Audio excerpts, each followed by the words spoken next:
but he didn't really explain thoroughly. And then later we got a letter, which I brought here, from that they wanted to give him a medal for what he had done during those battles that he was in. Would you be able to read that to us? I can, yeah. I think, Okay, if I try not to cry. Okay, it's okay. And loudly, if you don't mind. Sure.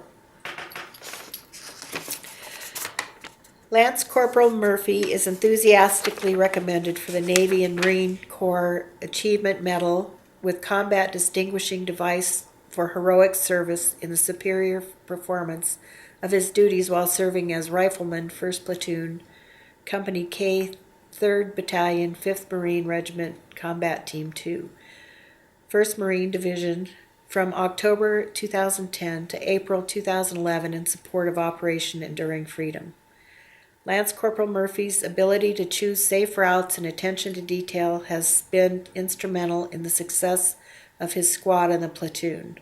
Overall, his actions have prevented Marines from initiating improvised explosive devices, strikes, and sustaining casualties. On November 4th, 1st Platoon was engaged in several prolonged firefights with a squad-sized enemy. As the platoon began to maneuver, the enemy initiated an ambush with rocket-propelled grenades and medium machine gun fire. The enemy fire pinned down second squad. In spite of the enemy fire, Lance Corporal Murphy moved out of his covered position and began engaging the enemy's fighters. The enemy directed their fire onto Lance Corporal Murphy, and 2 rounds from an MMG burst struck him. One of the rounds struck his side sappy plate, while another round hit a magazine and ricocheted off into his groin protection. Despite the enemy fire, Lance Corporal Murphy held his ground and fired multiple 40mm rounds from his M203 grenade launcher, killing at least 1 enemy fighter and forcing the enemy to break contact. On 2nd January, 1st Platoon was conducting an ambush patrol in the vicinity of known enemy rally point. 2 enemy fighters approached the kill zone, and Lance Corporal Murphy was able to gain positive identification on one of the enemy fighters with AK-47 assault rifle, and the other one was acting as his spotter with a radio. Lance Corporal Murphy engaged one enemy fighter, killing him instantly. Lance Corporal Murphy was demonstrated superb leadership on a consistent basis to the members of his squad. He has performed at superior level while serving as rifleman. He performed well above what was expected of him and a Marine of his rank. He has set the example in every area and truly demonstrates what a combat leader should be. His total dedication to duty and exceptional performance has earned him a respect and confidence of both seniors and his peers alike. For his action, Lance Corporal Murphy is enthusiastically recommended for the Navy Marine Corps Achievement Medal and Combat Distinguishing Device. So that was when we found out more about what had happened, because he didn't really. This is when he was home for before the second deployment. Yeah. Yeah, I know. So it's that. I can't help but be proud of him, but more than that, when I read that, yeah. I mean, because he treated it lighter, that this happened, whatever, and then you get to find out what really happened, and yeah. Did that make a difference on how you felt when he went on his second deployment? Well, thankfully, his second deployment was on a ship, so I was a little bit less apprehensive. But I don't know, I worried about his heart, more than anything, He had certainly grown up, and he became very responsible and all that. But the second time it was easier the second time, because it wasn't in harm's way.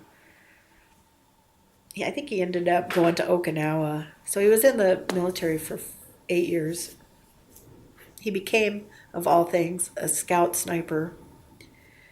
So then I watched that movie about the scout sniper, and I can't think of one that was killed. I can't remember his name. American Sniper, I think it was called. Yes. And that I just couldn't even stand to watch. I mean, I watched it, but I couldn't stand to watch it. But yeah, and then he became an instructor. But he was deployed 4 times, but he only had to go. So he's in Okinawa once or twice, and then he was on a ship. So he didn't have to go back to Afghanistan. So just so thankfully, and the hard part for them when they go on a ship or when they go to Okinawa, it's like twiddling your thumbs for 6 months. They don't do anything. They did go to Vietnam. They helped the South Koreans, I think it was. They did a mission with the South Koreans, which was interesting for him.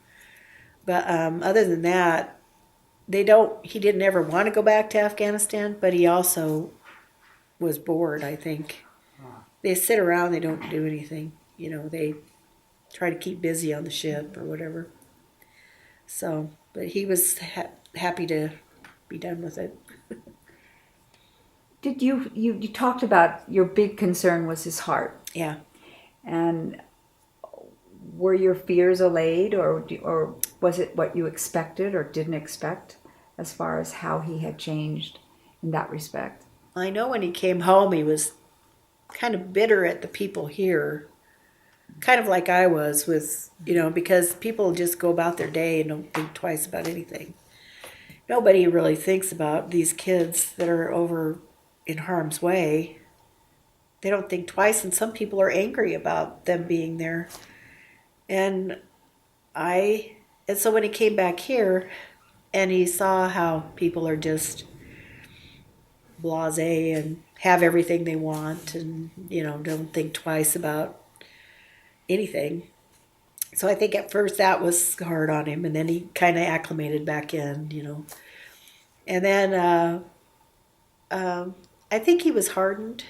You can tell he's really doesn't like people from Afghanistan. He's really hardened to that culture. Mm-hmm. He just, after seeing what they do or don't do for themselves, it just gripes him really bad, that here we are fighting for you and you're not doing anything about it, kind of. And what their culture was really hard on him. But then he came back. So what's so funny about this is that when Justin, my daughter's husband, came back from Iraq, and it was the first time we ever met him, my son, Bobby, was a punk, So Justin comes back from Iraq, and here's Bobby, just this punk with the mohawk and the weird clothes and all that stuff.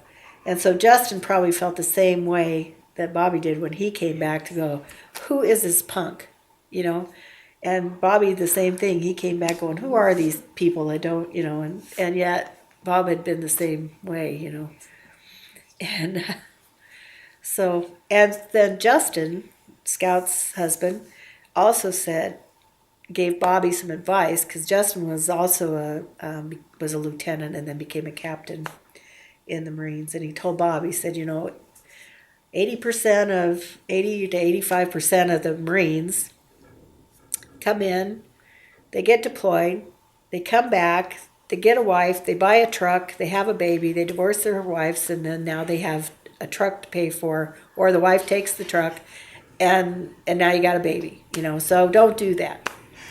So what does Bob do? He comes back home, meets this gal, and we met her, he brought her home. She was a little young person, and very California-ish, kind of flighty little. And so she was nice enough. And then he deployed again, comes back, and he comes home for Christmas. And I'm asking him when are they engaged or that kind of stuff. Doesn't say a word until he leaves on Christmas and tells me they got married in October.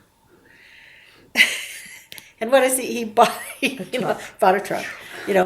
And so I'm like, oh my gosh, you have. I mean, we were so angry at him for not telling us. Do you not? I mean, we're your family. You don't tell us that you got married. You know, we were really upset with him. So then, finally, when he brought his wife back, you know, to visit, and she was just so rude and terrible. And I had to kind of get in her face, which I'm not like that. But they both of them were just didn't think anything of, you know, I'd gone through a little bit of cancer issue, and they came back and never even asked me about how I was doing or anything. And I had a couple expectations for them that I want you to meet me here. You know, we're going to go to church, and then, which is an hour out of your time. You know, we all go to church, and she wouldn't go to church, and she wouldn't talk to me, and she would only talk. You know, she's texting her mom the whole time. And anyway, I kind of got in her face a little bit. And his too. But then, not long after that, when he was in scout sniper training, and he found out that she was seeing one of his best friends in scout sniper training. So anyway, then they got a divorce. Thankfully, didn't have any children, and that helped him grow up too. Of course. Yeah. And then over time, he met this gal, and they actually had gone to school together, and they started having a phone conversation. And then they conversed while he was deployed again. Came back, and she's a psychologist.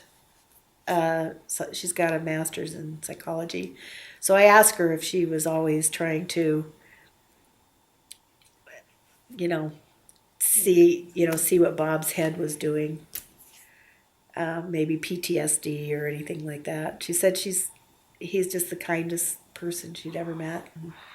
And anyway, they ended up getting married last year, and I won't talk about any more of that. So, yeah, I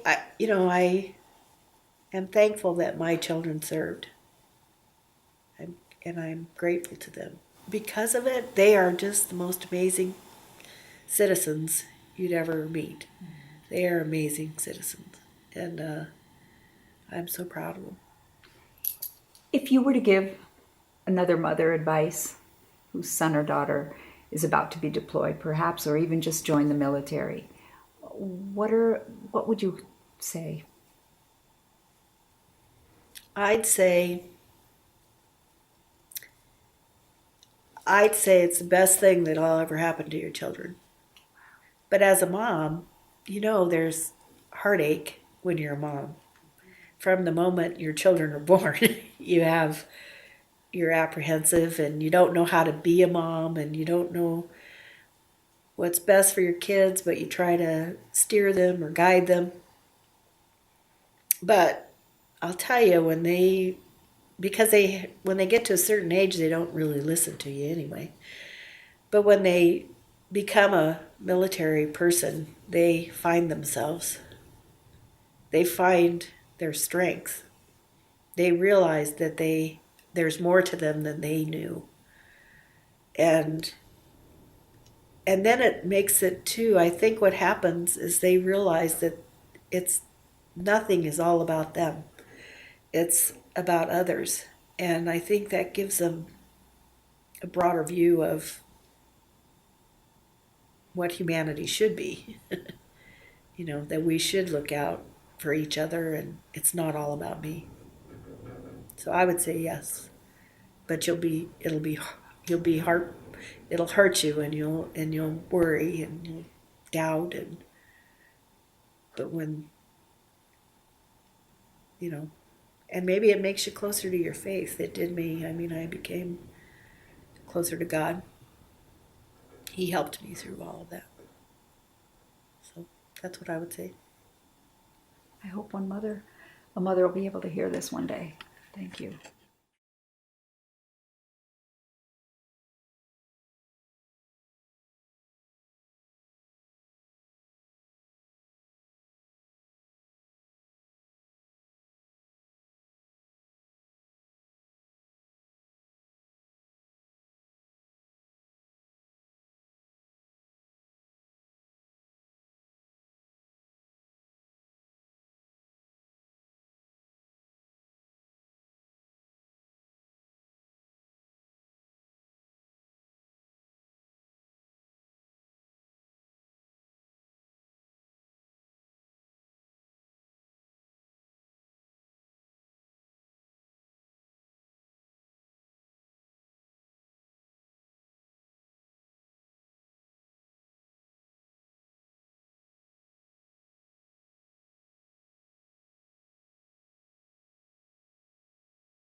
He was in the Marines for 8 years. He just got out last year.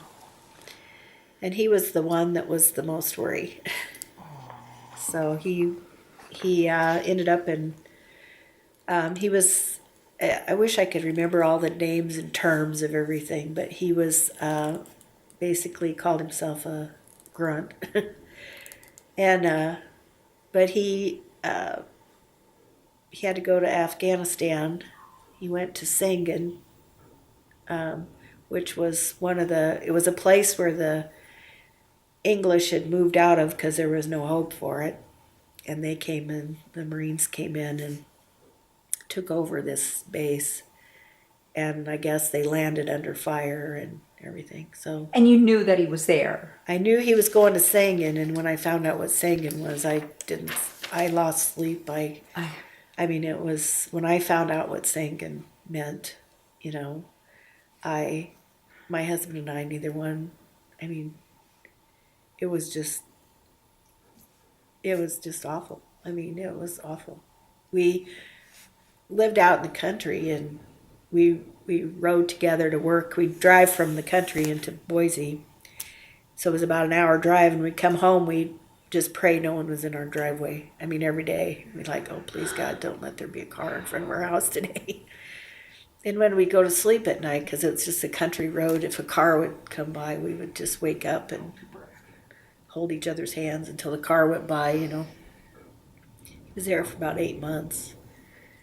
And we only got to hear from him a couple of times, because every time somebody would be killed, they'd have a shutdown or a block, you know, where nobody could call or do anything for however long it took to calm the waters and find out what happened and all that. So that was frightening. And you know what, the thing that really got me is that I went to work every day, and everybody's just doing their job, you know, and nobody knows what you're going through. And that just kind of, so I would tell people, well, here's Sangin, this is what's going on in Sangin, you know, and everybody go, oh, okay, you know. So, and I guess my biggest fear, besides him being killed, was what is he going to be when he comes back?